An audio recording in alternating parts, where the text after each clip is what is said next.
Welcome, everyone, to the Yale Alumni Nonprofit Alliance Board Match event. This is, I think, our third one of the year. Naomi, am I right? Second or third one of the year? Yeah, second. And then we're going to have another one in December. So thank you all for your interest, both for nonprofits and for folks who are looking to join and support nonprofits. I'm Rachel Littman, Saybrook, class of 1991. Right now I'm a vice president on the board and co-chair of YANA's nonprofit mentoring program, which includes this board match feature. And Naomi Ruttenberg, class of 81. Naomi, want to raise your hand? Is my co-director, and so you've probably received emails from her as well. We have terrific people ready to go. Hopefully everybody received ahead of time the materials. I just put them in the chat to the Google Drive. If you can't find them, these should answer these kind of PDFs of each organization. So it should answer your questions that you might have about exactly the kind of skills they're looking for, how big their board is, working versus governance, how big their budget is, things like that. So we want to use the time here for the organizations to give pitches about themselves and kind of make you interested in them. And again, since we have 5, we're going to do 15-minute slots and save live Q&A for the end. Some of our presenters may choose to do a shorter presentation and answer questions right then. So just keep your ears and eyes open. Anything else we want to do right now? I think we'll just get started. Naomi, am I missing anything? Just that if for those who are interested in board opportunities and you hear something you're intrigued by tonight, we'll share early and often the contact information. The next step is to reach out directly to that nonprofit, to the people who are here tonight and who are listed on that form, and continue the conversation with them. We're here to kind of start this matching, but after that, it is up to you to pursue it. Okay, let me just unpin folks so we can give our due attention to our first organization, Heather Wallach and One World Now. Let me just give me 1 second to move pin. And I'm going to let you have the whole screen. And then I'll come back on when you're done.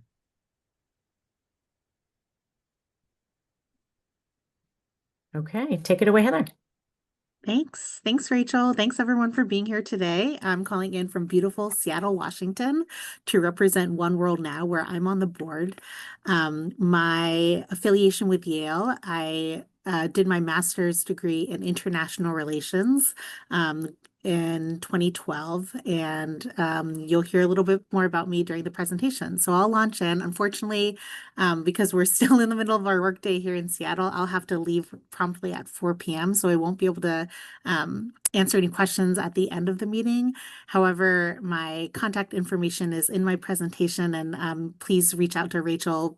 Blanket approval to for anyone folks who want to get in touch with me or access the materials. So I'll talk a little bit, and then if you have time, live questions right after my presentation. So here we go.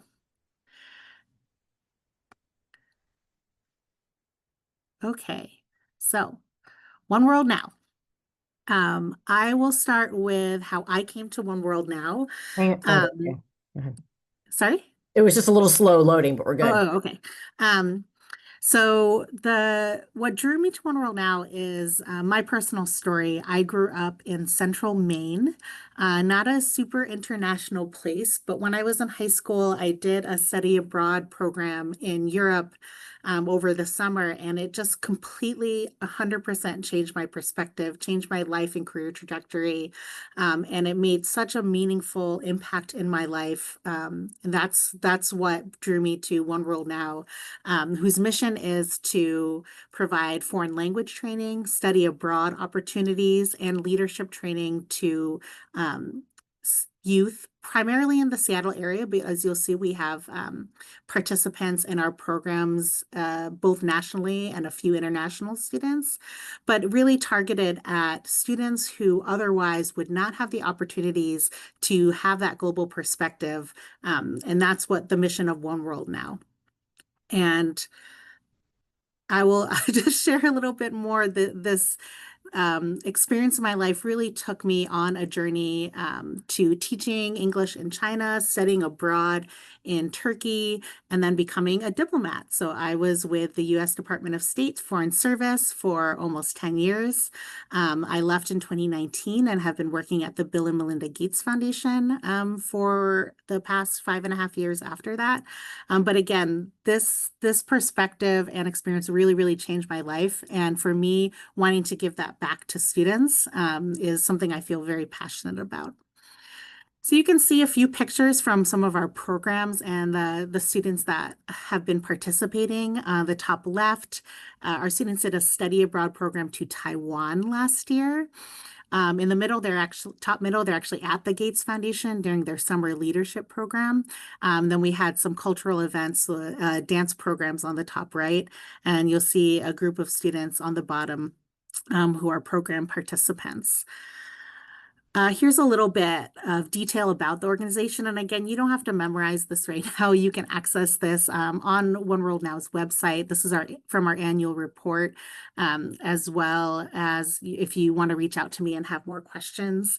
Again, we're really targeting students of color or from underrepresented backgrounds, students who might be first generation, the first in their family to go to college, really focusing on students with the most need. The vast majority are in the greater Seattle area, but as you see, we do serve students across the country as well.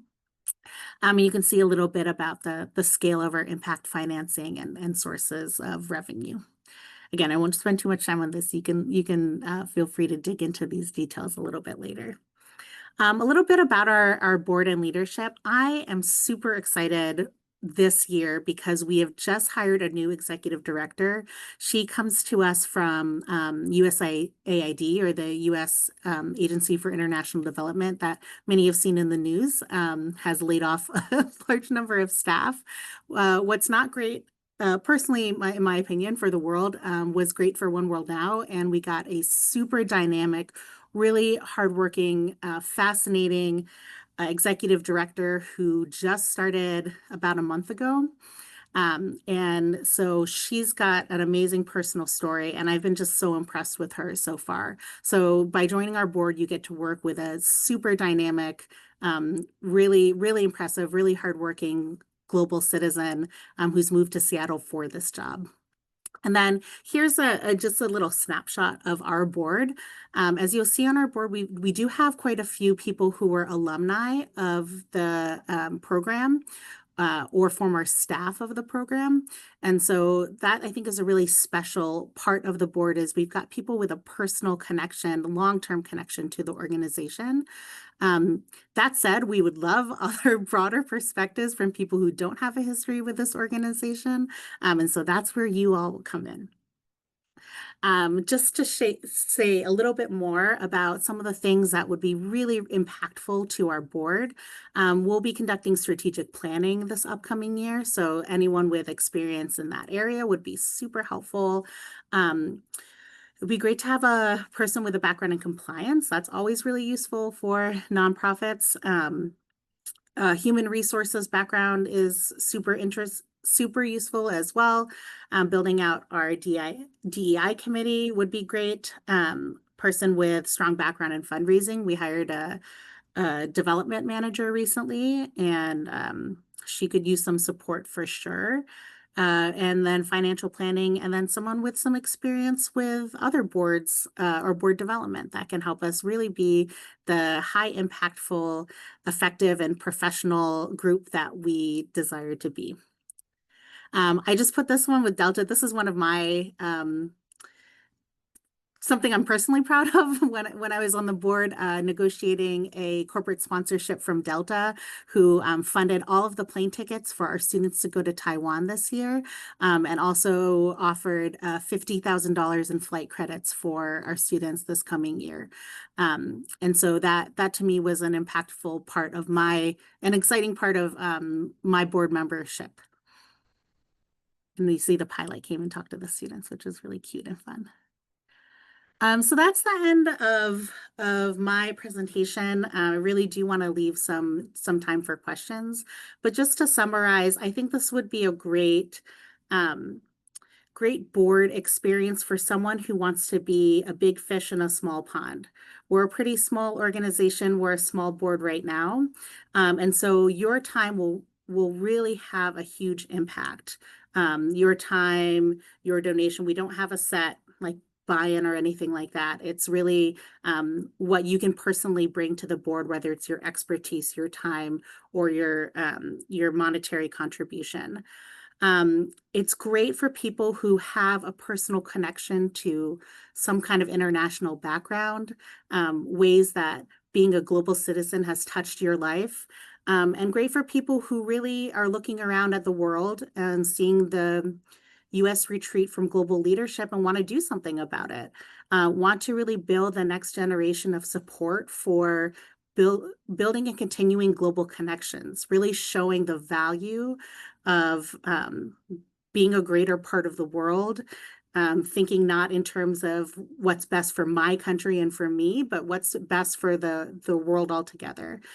So if that sounds like you, and again, you don't have to live in Seattle. A couple of our board members are based in other parts of the US. We really welcome you to come and learn more about our organization and talk a little bit more about the ways that you can make a huge impact in the lives of these students, and potentially, like me, it could just completely change their life and their trajectory. So I'll stop the presentation, and so you can see my face a little bit bigger, and open to see if anyone has any questions. You can either put them in the chat, or if you want to raise your hand, you can ask questions. I see a hand up, I think. Yeah, Okay. Heather, Eric Rosenbaum. Yeah. I read about your program. It's really great. Can you tell me a little bit about the leadership component? How just I didn't get a good sense of it. I'm just curious. Yeah, that's a great question, Eric, because that's one of our three pillars between language study, study abroad, and leadership. Well, originally, we just provided language study and study abroad opportunities. And one thing we got feedback from students and from staff is it's great to get these global perspectives, but students were wanting a little bit more training in how to make those into leadership opportunities for themselves. So what we do is there's an after-school leadership program that we offer, and we do get some local grants to support this.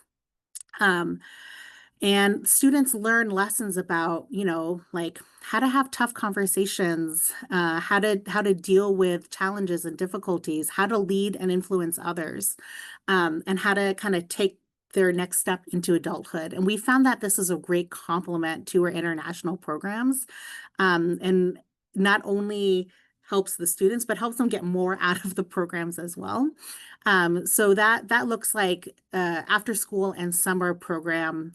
We have a full-time staff member who's leading that effort. And the students meet, we have like little program semesters and then also over the summer, and they really focus on that leadership development component. Great, thanks. Sounds like you instill a little bit of bravery into the kids. Yeah. Can you say there's a quick question about when you question in the chat. What kind of compliance? Yeah. I don't know that there's like a specific, I think what would be great is someone who has a compliance mindset. So for example, if we had a lawyer on our board, we couldn't ask them for official legal advice because it would be a conflict of interest of them being on the board. But having a lawyer on the board, not to give legal advice, but to provide that kind of mindset of a lawyer, I think could be really helpful. So for me, it's not like there's a specific problem at our organization, but I think having someone on the board with that kind of background could help us ask tough questions and think through making sure that we have the right systems and processes set up. And so it's more of someone knowing what to ask in a variety of areas, like, financial compliance or human resources and things like that. So if you've got any sort of compliance background, I honestly think that would be super helpful to support our group. I'll just go through the chat if that's Sure, okay, yeah, you've Rachel, got a and couple then minutes. several Go more ahead. questions. Yeah. How do we choose the languages? So the 4 languages that we offer are Mandarin Chinese, Korean, Arabic, and Russian. Anyone with a US government background might recognize these as so-called critical languages. And they're languages that are particularly difficult, but really important in terms of US foreign policy. I will say, just as a practical matter, it's easier to get funding, US government and foundation funding for languages that are difficult and considered, critical or important. I think we've looked into offering other languages as well, and we're open to it for sure. And it would just be about finding the right funding to support that and matching that with student interest. Stuart asks, working for Gates, do they have a policy around donating to orgs where employees are on the board? There are regulations around granting to organizations where employees are on the board. In this case, we don't have any foundation grants, and I don't expect that we would, just given the Gates Foundation's general strategy doesn't line up super well with One World Now as an organization. However, as employees, as the Gates Foundation, we're eligible to access a 3-to-1 matching program, which is great, as well as a once annual fundraising sponsorship that's usually up to $10,000. So that's available to our organization. Board members serve for a specific number of years in their committee. Yes, there are separate committees on the board. I'm the chair of the finance committee, for example. We also have the board development committee, executive committee, DEI committee. And we had a sort of short-term committee for executive director recruitment. And then I think we'll probably do a strategic planning committee as well. Board members serve for a specific number of years. I think we ask that you serve at least 3 years, but we've got one person on the board that for personal medical reasons had to leave early. And then at least one person on our board, or former board chair, has been on the board for 9 years. So we do ask you to stick around for long enough to make an impact, but I'm not aware that there's a full limit. So I think we're out of time and I've answered all the questions in the chat. But again, please reach out to me. I love meeting new people. So it was great to hear from you if you have more questions. And thanks again for your time, everyone. Thank you. Thank you. Thank you.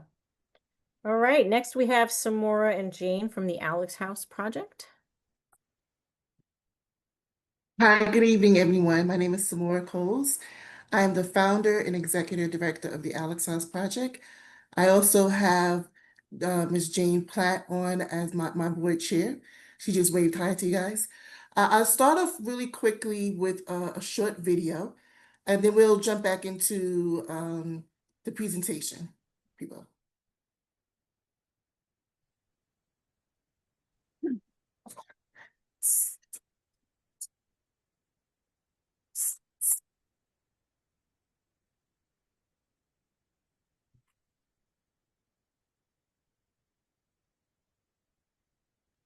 Yep, there may be a little lag in the video. Yeah, there's no sound. Sometimes you have to share with the host. You guys not hear it? No. Really? Samora, can you try unsharing and then resharing? I think there's an option to click video share. It's like an advanced or something. Oh, okay, let's I see. just saw that today. If anybody Yeah. on this program here has experience doing this and getting around this little time lag issue, When you let us start the share, there's a click button that says share with sound. share with sound. Okay, Share try with that. sound.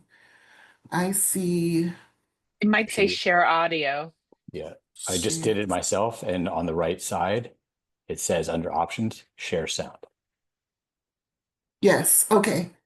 Okay. Got it. Oh, wait, that's not it. Ooh. Shared sound.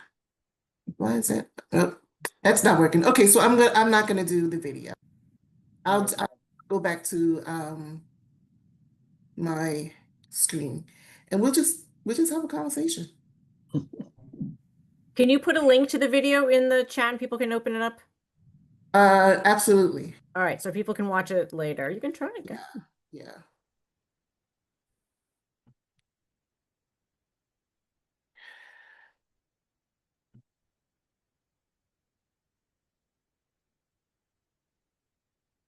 Okay. Okay. Let me go back. Sorry for the technical difficulties, folks. Okay, here we are. Can you hear me? Yes. I'm good. Okay, great. Again, sorry for the technical difficulties. I will put the video link in the chat. Again, my name is Samora Coles. I am the founder and executive director of the Alex House Project, along with my board chair, Jane Platt. We are at 9 Bond Street on the 4th floor in Brooklyn, New York. Our phone number is 347-951-5572. And I do have our website up on the screen. But again, I'll also put that down in the chat as well. Our organization, just so you know, was founded by me in 2013. Our mission is to increase long-term family sufficiency by providing a safe and nurturing environment for parent education and leadership development with support to access to higher education and the workforce. Why do we exist? The challenges most young mothers face include poverty, housing instability, limited access to education, and systemic barriers. Having been a young mom myself, yes, I had recognized that many of the young mothers had little guidance and support. And so I felt a desire to provide emotional sustenance, knowledge, and skills to young mothers. And I founded the Alex House Project, named after my son, Alex, in 2013. Since then, our impact, we have served over 100 young families, young moms particularly. 50% of them continue their education or pursue higher education and employment. Because of our programs and services we have healthier families, a stronger community, and we are doing generational change. I want to stop real quick and go back into another shared document that I would like to share with you. Just a little bit about the actual programs that we foster. So the Alex House Project, if I had not mentioned it already, we provide services to young parents, young moms, particularly 25 of age and younger, and dads 30 and under. We have a complementing parenting journey program, which includes a whole family curriculum. It starts off with Healthy Mommy, Healthy Baby program, which offers practical and emotional parenting lessons through workshops like Hopes and Fears, Recognizing and Understanding Feelings, Empathy in Children, and Self-Esteem. We also have Expectant Parenting curriculum, of course, for our moms who are expecting. These workshops include labor and delivery, mommy care in the 4th trimester, mental and emotional wellness.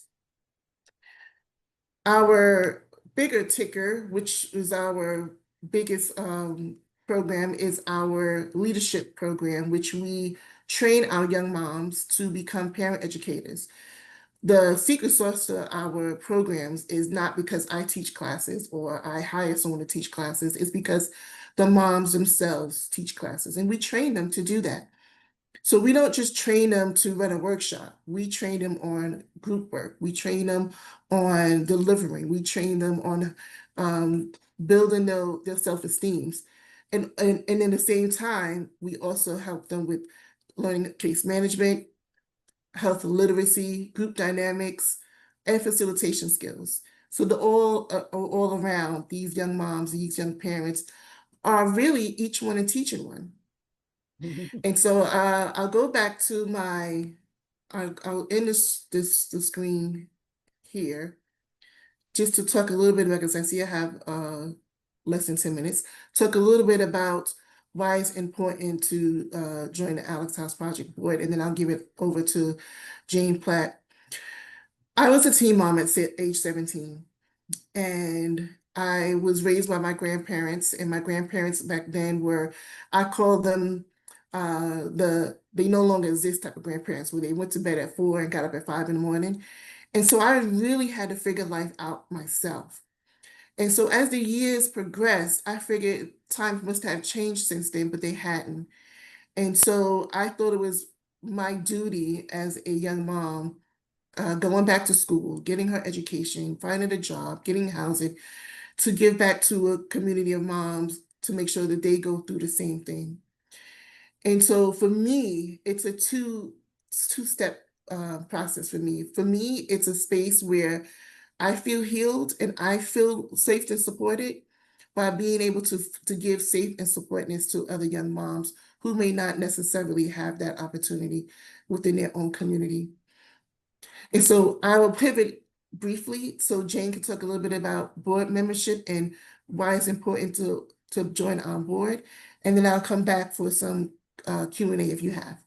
Jane, you want to take it over from here? I'll go back to the share. Sure.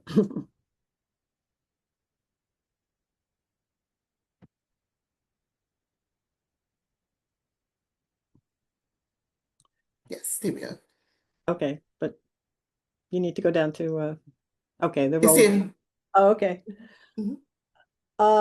The role of the board of our board is what the role of every board is to provide leadership and guidance for the organization. We champion the mission of our organization within our community. We make connections to other groups and spread the word.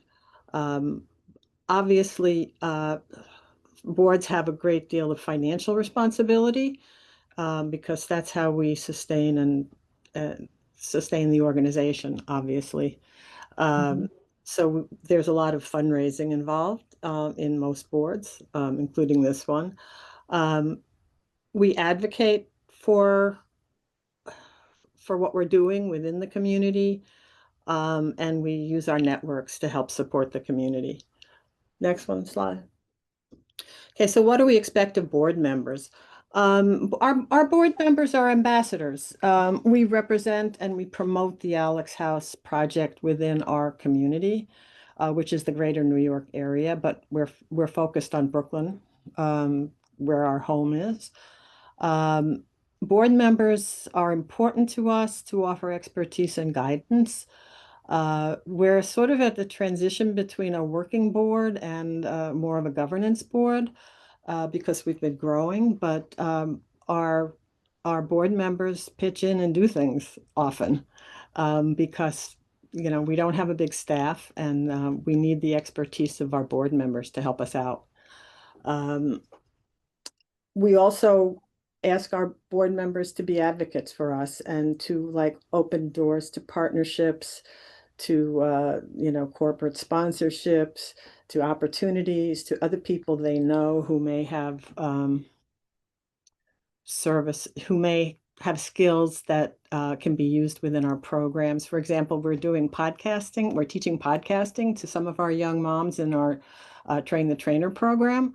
And one of our board members has connected us to somebody who teaches podcasting and is a successful podcaster. Because social media and podcasting is important these days. So that's kind of just one example. And of course, we ask our supporters to commit to helping us financially. We do have a give-get.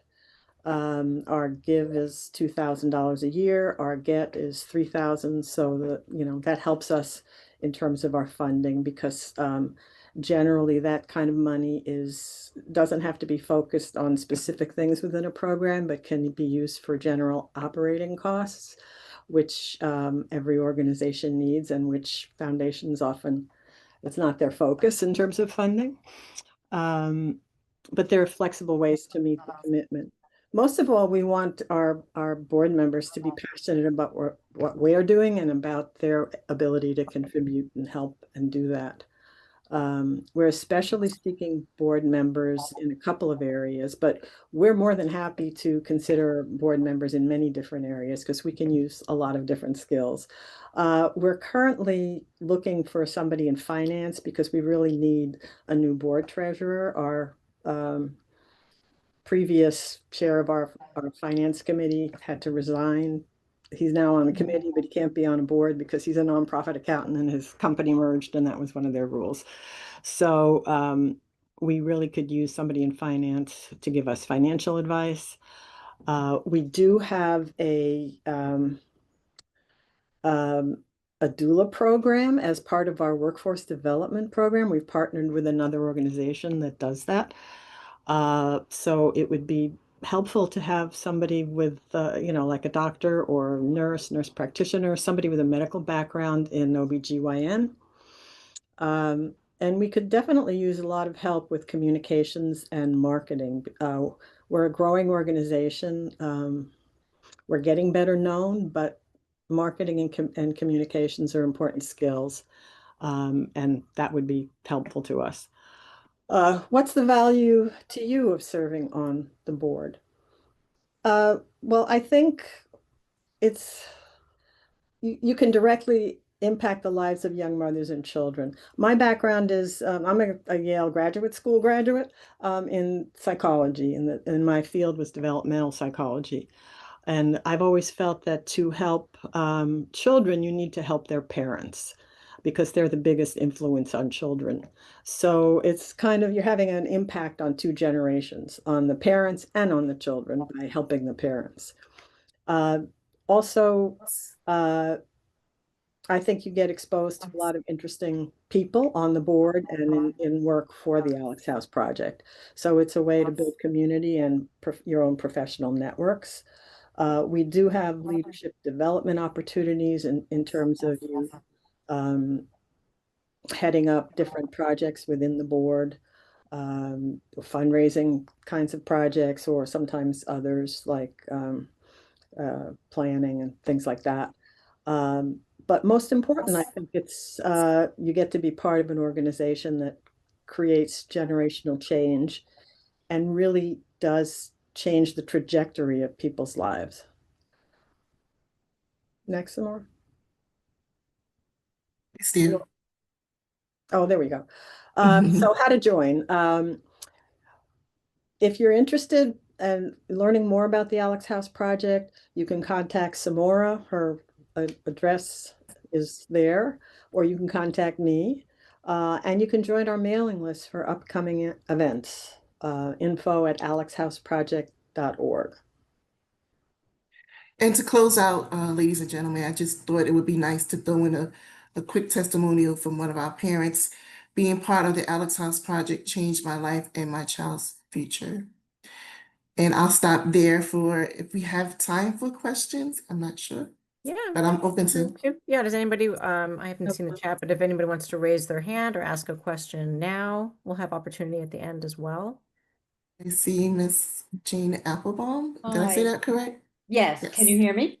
Yes, yes. So I noted that the meetings are in person in Brooklyn. Is that correct? Yes. So we have acquired a new space, and we want to make sure that we use the space to its fullest potential. And so we do have in-person meetings, but there are some times when, time is an essence, and we may have to do a virtual meeting. And usually in the summer, right, Jane, is when we really do when we meet over virtual meetings. We do virtual meetings over the summer, and if a board member can't make it personally, then they can join on Zoom. Mm-hmm. Okay, thank you. 2 seconds. Okay, keep putting your questions in the chat, and then we'll hopefully have some time at the end. Samora, thank you very much, and Jane, thank you very much. Sorry about that music with the timer. All right. Award. Great, thank you. Next, we have Deborah and Alan from Trusted Riders. You guys ready to go? Yeah, here we are. Can you see it? We can. Hello, everybody. Oops, wait a minute. It's going back. Shit, excuse me. It's going, John, you want to help me? It's going backwards. Yeah, that's so.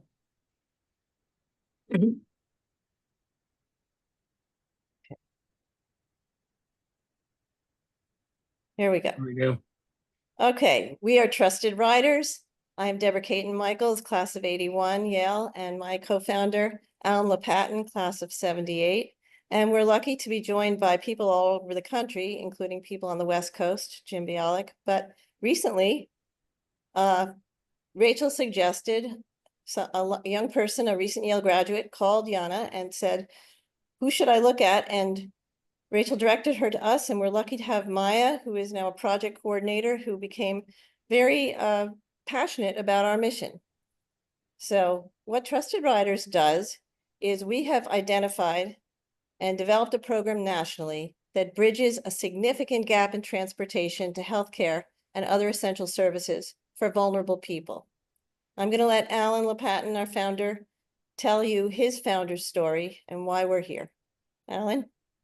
Thank you, Deborah. My mom, who was widowed and in her 80s at the time, had had knee replacement surgery and had to go back for a follow-up visit.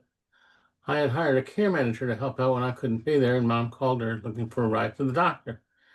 The woman told her, I'm not a taxi service, take the van. So Mom took the van unescorted, had the doctor's appointment, everything went fine, but when she went out on the street to see if the van had come back for her return trip home, this is in front of Yale New Haven Hospital, where I was born, there was some construction going on. She tripped over some debris, banged up her prosthetic knee, and sepsis set in. She lost her leg, dementia, and she was gone in under 2 years and thousands of dollars of care later. And I thought, how hard would it have been to have someone there to get her safely to the doctor's office and back home and settled? And thus was born the kernel of Trusted Riders.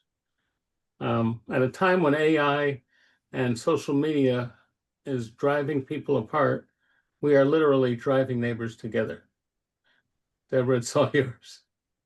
So this is what we are doing. We're bridging this gap in transportation to healthcare and other essential services, places people need to go, by supporting local programs which provide door-through-door assistance. And crucially, and this is the disruptive character of what we're doing, making any available transport accessible for seniors, for adults with disabilities, and for other vulnerable people.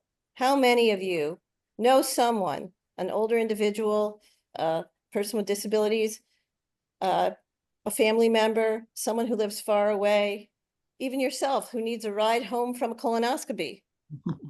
People who can't get places, who can't get to available transport, who can't get to available transport in an economically viable way.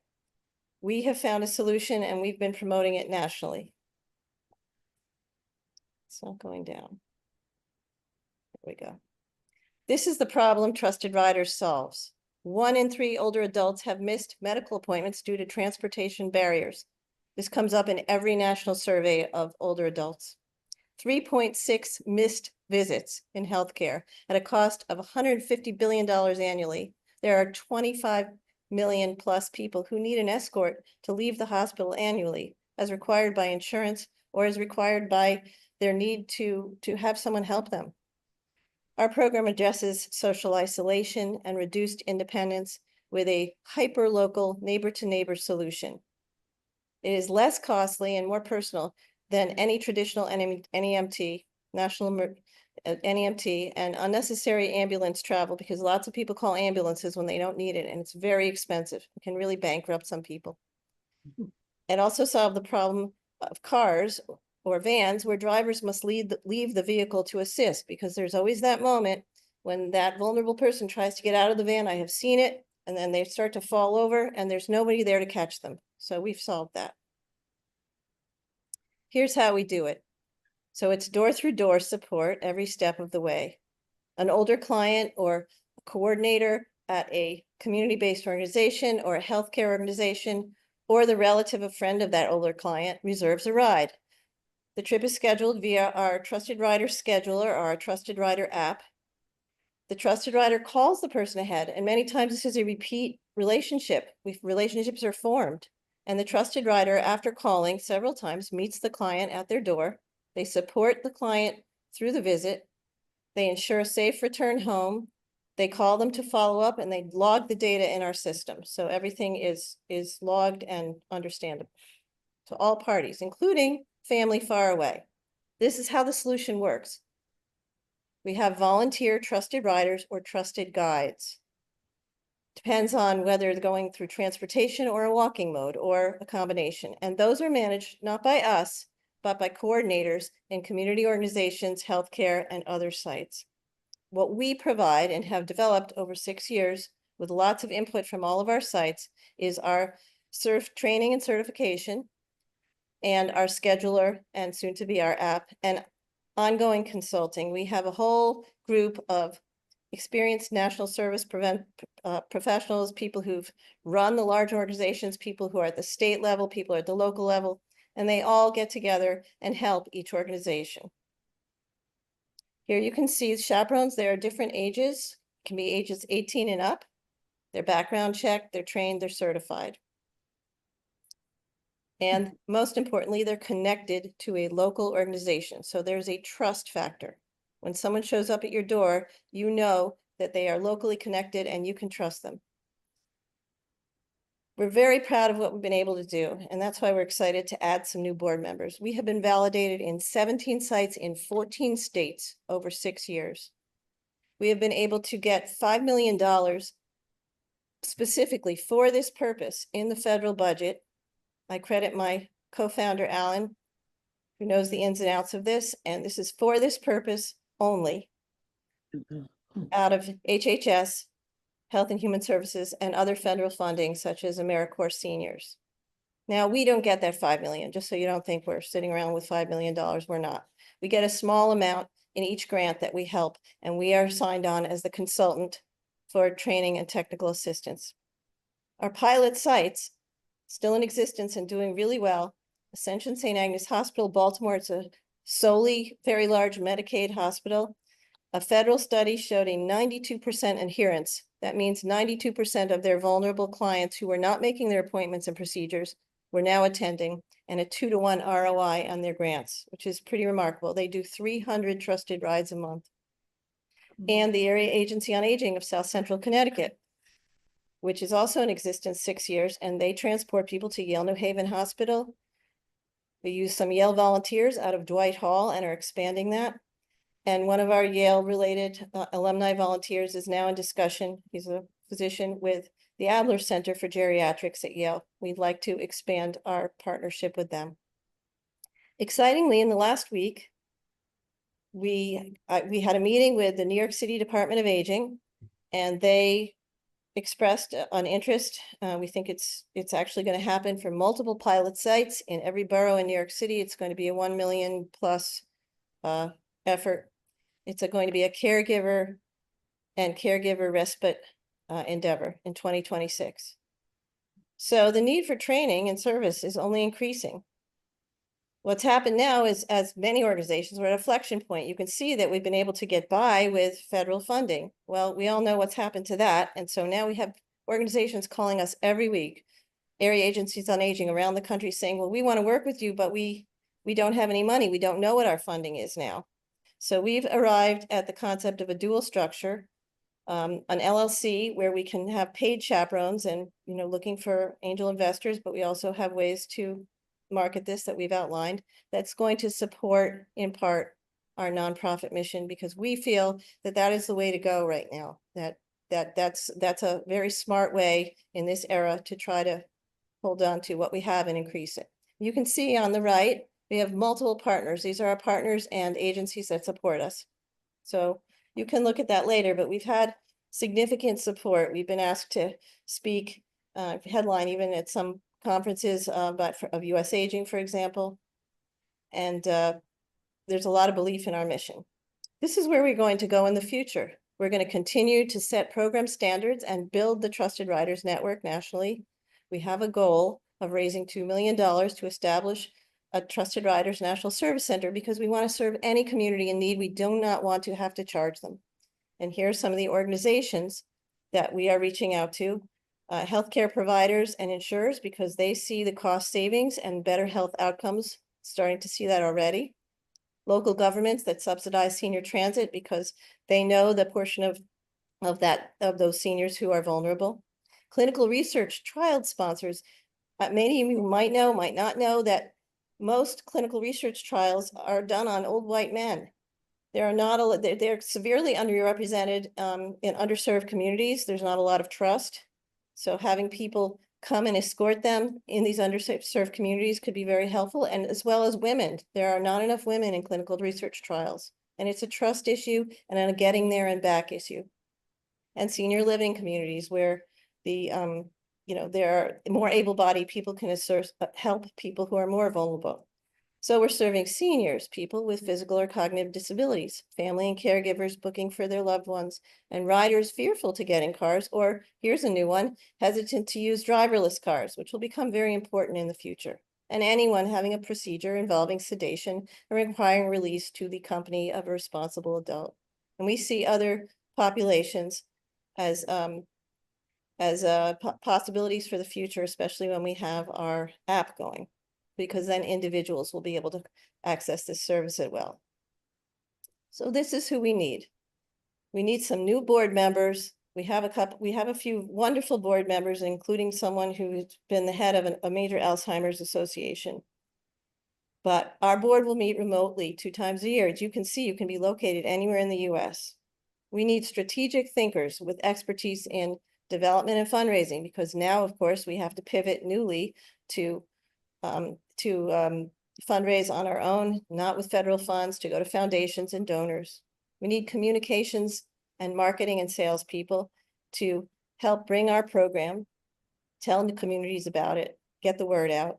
We need strategic planning, and we also need legal advice if we are going to combine an LLC function with the majority of our nonprofit function. I'd like to add that we also would like to put in place a succession plan for a new executive director, because you can see Alan's class of 78, I'm class of 81. We are definitely committed to this and remaining passionately involved, but we are ready to help someone else take the reins. So here's our URL. Here's our contact information. I know that Maya, who we just onboarded, is passionate about what we do. We are super excited about what we've been able to achieve, and we really welcome you to come in and continue to achieve real results with us. I could just add, notwithstanding my backdrop here, this program does bring communities together. It builds relationships. It saves heartache. It promotes prevention, and it saves money. And we'd love to have you as part of our team. I think Cornelia has her hand raised. Cornelia? Yeah, I'll just say I'm class of 71. So that tells you where I am in the life cycle. And I just returned from a trip to Cedars-Sinai in Los Angeles with my husband, who's rather unsteady on his feet. And it was an odyssey from the parking lot to the doctor's office. Frightening. So I love what you're doing. I am uncertain of the difference between your LLC and your 501c3. How does that break down? I just didn't quite get that. Well, that's a new part of what we're doing. We've been committed solely to the 501c3 for all these years.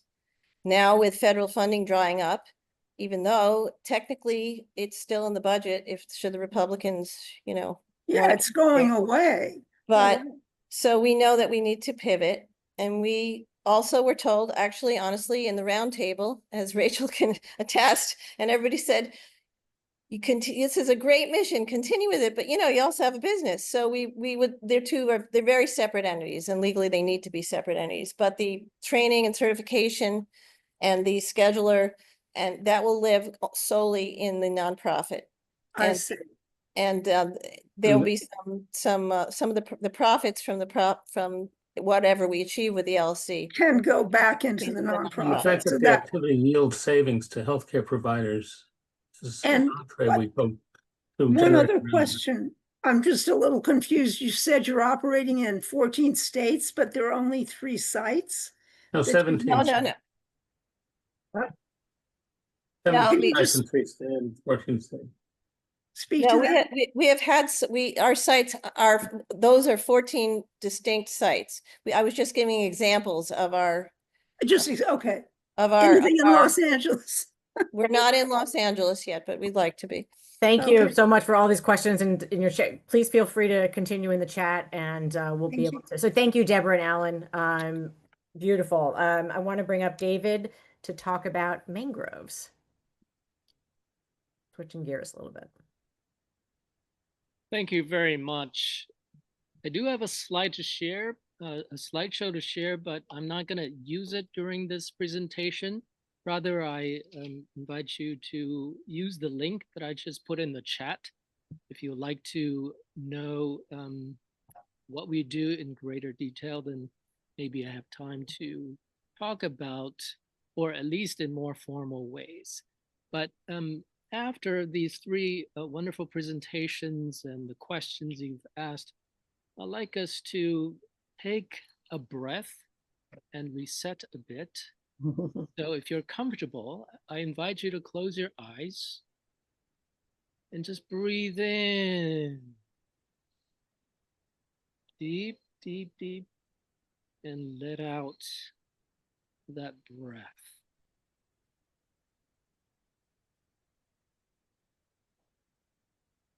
And as you let it out,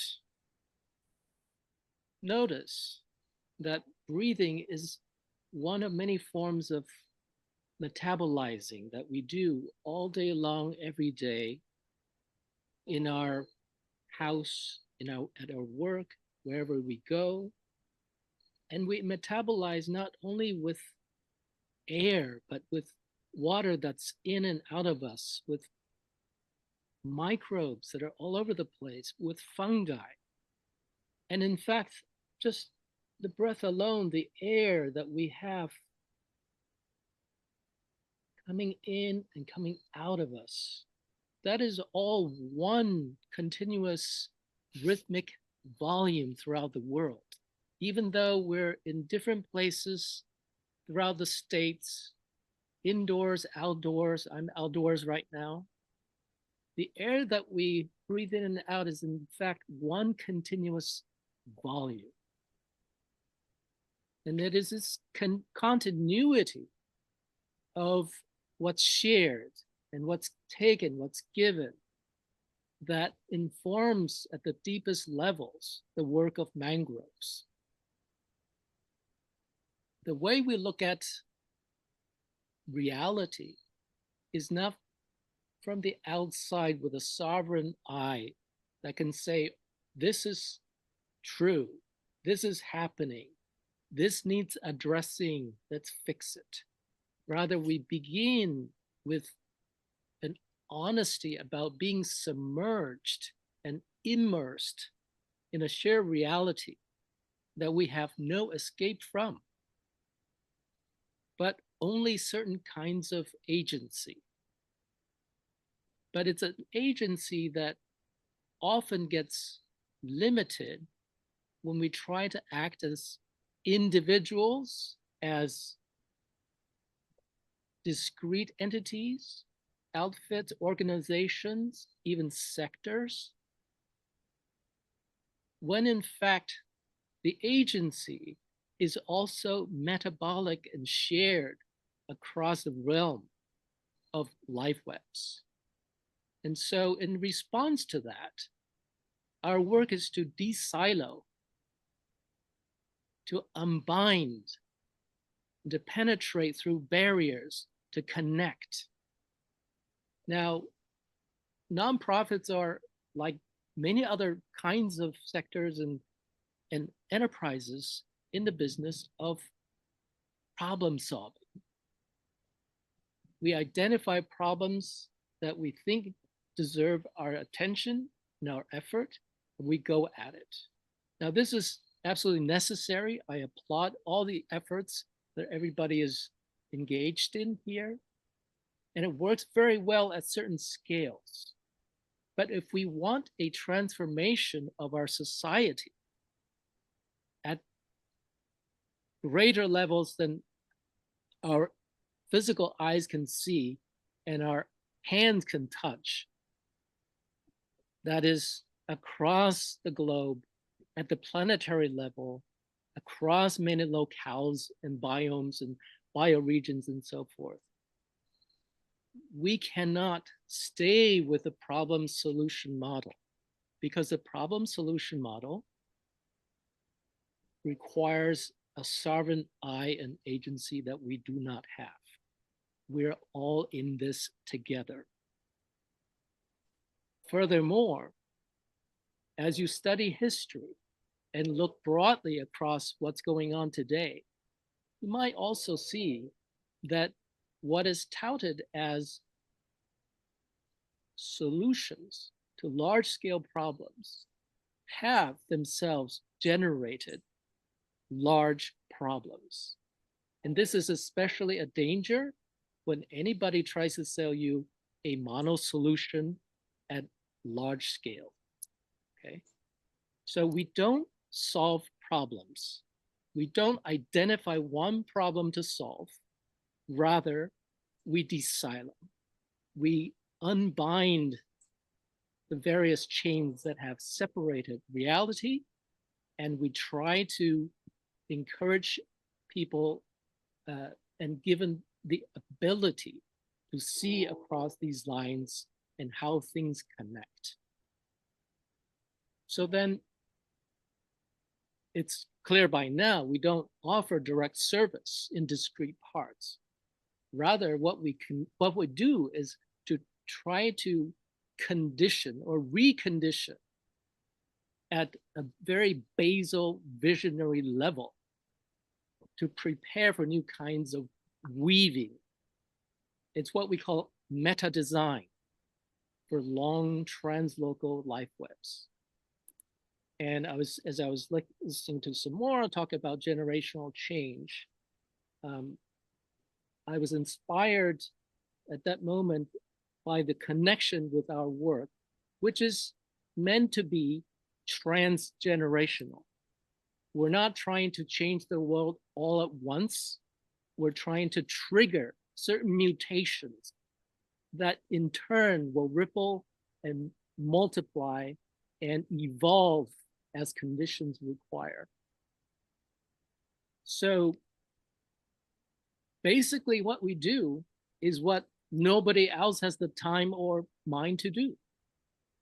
We try to practice and deepen multi-directional thinking in a way that generates a mentality and a praxis that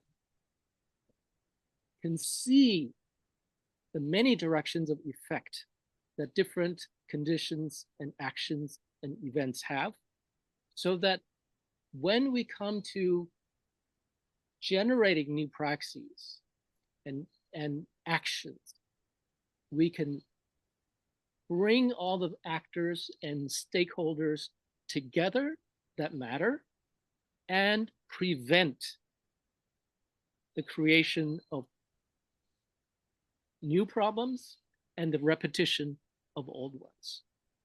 Now, if you think about the general state of the world today, it might be very daunting to try to even consider this approach, right? So we're very honest about this. We don't sell hope, but we also don't sell despair. Rather, we invite people into what we call a beautiful struggle. How do we struggle in this beautiful way? Well, the triad of our weaving things together consists of these three things: a deep search, a meta design, and its seeding. So the deep search consists of looking at things transhistorically, transculturally, transdisciplinarily, okay? And the meta design comes out of that as a way of having this unsiloed look and sensitivity and sensibility, which also then points to or gestures towards or aims for transsectoral, transdisciplinary, and linked agency. Okay. And then with that meta design, we send it out to the world and seed it in any particular location that our collaborators find themselves in. Now, the manner in which we do this has a kind of concentric design. At the core is our fellowship, okay? And if I could show one image, let me see if I can do this quickly. You see a picture with kind of a Zoom meeting? Yes. What you see? Okay, so this is our latest cohort of fellows. We run a fellowship every year, usually from October to May or June. And it's usually about a dozen people. They're from all over the place in terms of location, countries, native languages, ethnicity, gender, disciplines, interests, et cetera, et cetera. This past year, we had people from across 12 time zones. Some of them sat with me in the same room, and others were online with us. And with this kind of wide-ranging cohort, we were able to do all kinds of things that your normal classroom wouldn't be able to do, your normal company or even agency, government department would not be able to do. We came together and we studied our theme of the year, which was intelligence, in ways that far transgressed the current dominant regime of techno-inflicted notions of intelligence, which is also about to absorb and assimilate all forms and possibilities of intelligence into itself. What we were trying to do was the opposite. In fact, to break out of that potential prison and leave a horizon of intelligences that cannot be reduced to technological designs and configurations and structures of intelligence. This, of course, leaves room for indigenous knowledge. It leaves room for plant and animal and fungal intelligences, and so on and so forth, from which humans are always in the position of being able to learn from and to work with. Okay. Now, obviously, this is not something that we put easy numbers on in terms of impact. Let me just read you one or two paragraphs from our fellows' reviews. Okay. Close your eyes and let the street you're walking on disappear. The forest knocks, let it arrive, quietly and all at once, dissolving the cement and drowning the motor vehicles. So much needs to be composted. Now, in the minute or so I have left, let me just quickly give you a sense of where we're going. We are about to embark on a fellowship on movement with a new financial design where some fellows get paid and others pay them and others don't pay or get paid. It's an exercise in equity. We're about to start a podcast series, hire a full-time business partner, at least part-time fundraiser, and we have plans to stage a large scale international gathering in Rome next year on the concept of growth. whose aim is to decenter econometrics as a way of thinking about growth and opening up in all kinds of directions. Now, finally, and also we plan in the long term to move to Rome. And finally, the ask, very quickly, you need people who can ask questions, give and get, strategize with us, and connect. And I'll be happy to ask any questions later. People want to shoot, we're running out of time for that one. We can do it in the chat, or people can ask you questions afterwards. Okay, David, if you unshare your screen. Yes. Okay. Thank you very much. And Sharia, we're ready for you with Shaping Her Earth.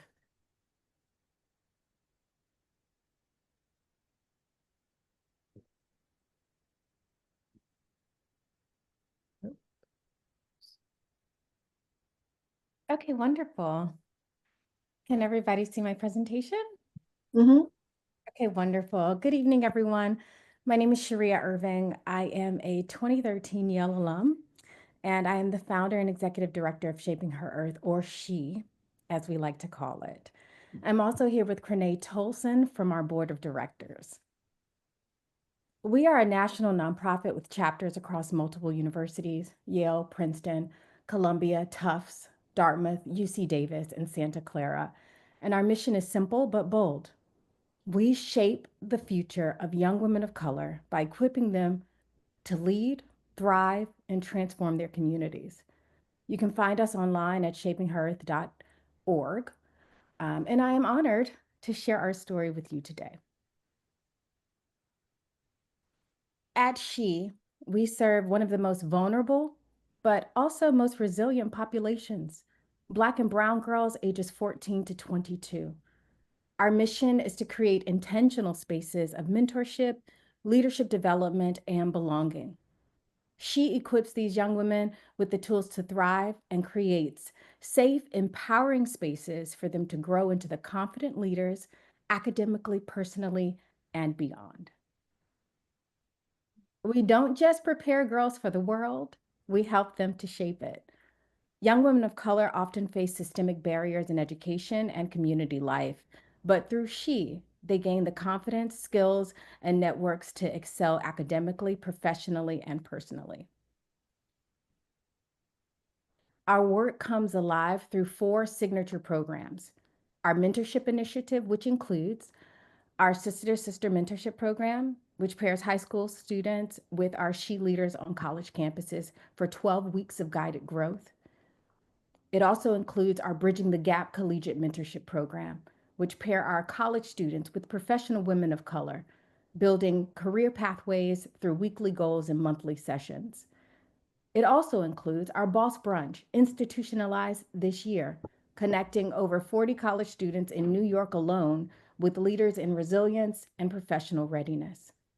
Next are our SHE college chapters, our campus-based cohorts that empower BIPOC women through safe, supportive communities and workshops focused on personal, professional, financial, and philosophical growth, fostering dialogue and leadership grounded in their lived experiences.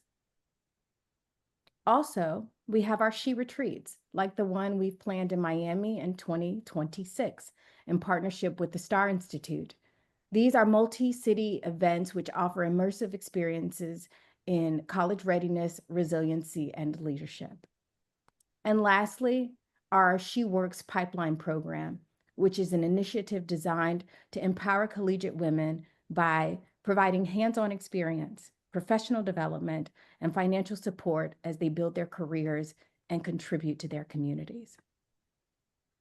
The results, they're powerful. Our students tell us that SHE was the first safe space, their first safe space. They say we gave them the confidence to lead and that they no longer feel invisible on their campuses.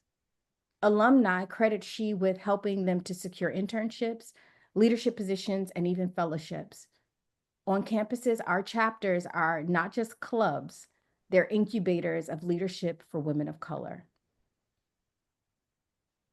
In the numbers this fall, we'll have 7 active or emerging chapters nationwide, with new and existing partnerships activating She ambassadors across campuses.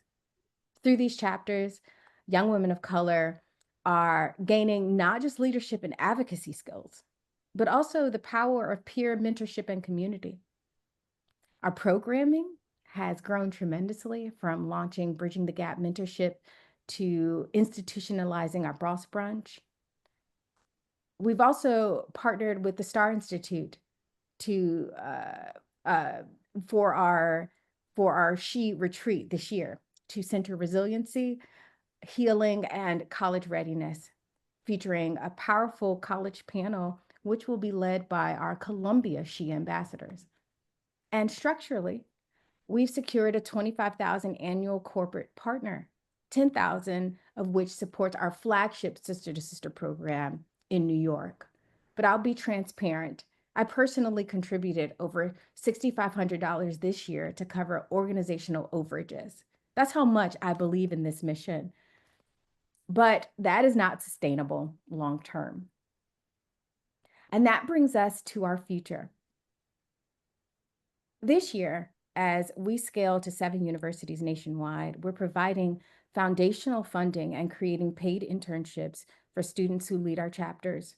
We're hiring salaried staff for the first time to strengthen our infrastructure, and we're building towards a $320,000 budget to sustain programs, salaries, and expansion. This is an inflection point. We've proven the model, and now we must scale responsibly. To get there, we need strong board partners. As a member of the She Board of Directors, you will be a part of a powerful circle of leaders committed to championing her voice, stewarding her future, and expanding her impact. Your leadership will not just be service, it'll be transformation. We're seeking leaders who can bring expertise in fundraising and development, grant writing, corporate partnerships, major gifts, governance and leadership, strengthening our board, nonprofit law and compliance, strategic partnerships, connecting us with universities, corporations, and foundations, and communications and media to amplify She's story nationwide. We ask for a give or get commitment of $2,500 annually through personal giving or fundraising. We meet quarterly, virtually, and each member serves on a committee. Most importantly, we ask that you serve as ambassadors of She in your networks. So why join us? Because She is more than a nonprofit. It's a movement. We are at a turning point. We built impact, culture, and results, but our infrastructure must catch up with our vision. With the right board, we can move from founder-funded and volunteer-led to a sustainable national force shaping the future of young women of color. By joining our board, you'll help us build a world where young women from racially diverse backgrounds are confident, resourced, and ready to lead. If you'd like to continue the conversation, I'd love to connect. Thank you so much for your attention, and I'll take any questions at this time. Maria, thank you. If you unshare, I think we'll have a better picture of everybody. Great. Anyone want to raise their hands or had questions? Can't really see. And I have to say, Sharia is joining us tomorrow evening in our roundtable program. So as you can see, we have lots of ways to help support. Deja, you have your hand raised. Welcome back. It's nice to see you. Thank you. It's nice to be here. I wish I could be on camera tonight. It's been a while, but I'm on the other side of graduate school now. Thank you, Sharia, for sharing the great work that you're doing. I was just curious, you may have mentioned all 7, but I was wondering what the 7 campuses and cities you're on are. Yes. Let me just get it right here. We're on Yale's campus, Princeton, Columbia, Tufts, Dartmouth, UC Davis, and Santa Clara. Great, thank you. And what, besides the mentorship between the students, is there any more formal relationship with the universities themselves and the resources that they offer? Yeah, our students, the way that we're set up is our students for our SHE cohorts, they become registered student organizations and receive funding from the universities. For the first year, so we fund them. We give them foundational funding so that they can do the workshops that they need to do. They can hire speakers to come in, give them honorariums, whatever they want to do. We give them funding for their first year. And then they get funding from their universities, and they are under the umbrella of, it depends on different universities. So I'll say like at Columbia University, they have an umbrella called Community Impact, which are for organizations that do community building work, volunteer work. So they volunteer at like YMCA, and they do workshops on their campus based off our core pillars. So they're under that umbrella, and that's the relationship that they have with their university. But on every campus, it's different. But they're all registered student organizations under the big umbrella of our nonprofit. Thank you so much. I appreciate that. You're welcome so much. Sheree, there was a question in the chat about have you considered partnering with other organizations who may be addressing or tackling the same kinds of communities or trying to support them the way you are? Yeah, we do partner with organizations. We partner with a lot of mental health organizations. We partner with different high school organizations. We partner with any and everybody that we can so that we can build more resources for the population that we serve. So yeah, we're always open to partnership. But as a standalone nonprofit, the work that we do on our college campuses and through our mentorship program, the only way in which we partner are getting different high schoolers to come to our mentorship program, or just spreading the word about what we do on college campuses. So when students matriculate to different colleges, they know that they have a safe space at a SHE cohort. Someone asked a question about other kinds of colleges and universities. I think most of what you mentioned were private. Do you work with any public colleges, universities? We do. It's just a matter of expansion. So we are seeking board members who have different connections to different universities, who are alumni of different universities. I mean, we can be anywhere. Right now, we are typically on the campuses of predominantly white institutions, where women of color are both feel a pervasive feeling of hyper invisibility and invisibility all at the same time, to give them those types of safe spaces. But we can be anywhere, and I predict that we will be everywhere. Was it Janitra? Did I pronounce your name right? Yes, you did. Thank you. Nice presentation. I did have a question. I saw on there that you're working with like different corporations to help you all with funding and different things like that. I also wanted to know, are you working with other corporations to help young women also get internships, jobs, or et cetera like that? Are those the same corporations? So I just had a question about that. Yeah, they're similar.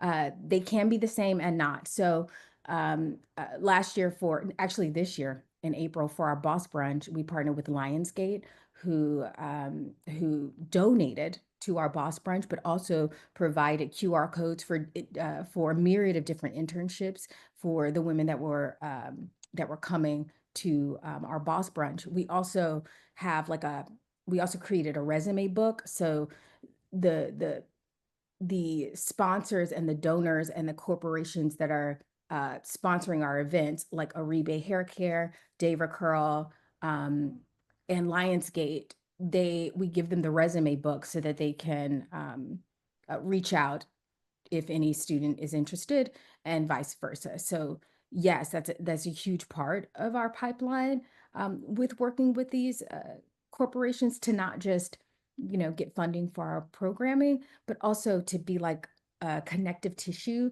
for different internships if our girls are interested. Well, thank you. Any other questions? All right, I think we're good. We can thank you very much, Sharia. I think let me just go back to, let me turn this annoying little dinger thing off. Does anybody have any general questions or want to ask any of the other nonprofits? If you haven't had a chance to put it in chat. Okay, so we've shared information. If you have other questions, you forget about anything related to these organizations, board numbers, or where they're located, and what their give gets are, things like that. We'll remind everybody after the program. Any other thoughts? Also, that we can't possibly get everybody on one session at a time. So Naomi and I are going to try to get even another more these programs we can throughout the year. We'll probably do another one in December. If you are looking for a board, we get quite a few people who are in transition, or maybe that's early stage or later stage. We have at any given time lots of nonprofits. Give us a call or an email. We can try to introduce you one-on-one if you want to see more nonprofits. And I want to say thank you to everyone for showing up and listening to these amazing organizations. Thank you for all the work that you do. This is a continuing relationship. Once you join YANA, you're part of our family. And I have to say, I just checked our database. We have over 11,000 people contacts in our database, which is just growing. So you're part of this entire network. So whether you're looking to be involved or you're looking for help and assistance, I hope we can, between our entire network, we should be able to get you there. Naomi, anything else you wanted to close out with? Just want to echo my thanks to the nonprofits, that those of you from the board and executive directors who came to present tonight. You're doing such great work and presented so well and so compellingly that I'm sure they're going to have a lot of interest after this. And thank you to all those who spent 90 minutes of their evening to hear about possible board opportunities. And I hope some things click. Yeah. Thank you all, everyone. Have a great evening, and thank you for sharing your time with us. And I'm sure we'll be in touch soon.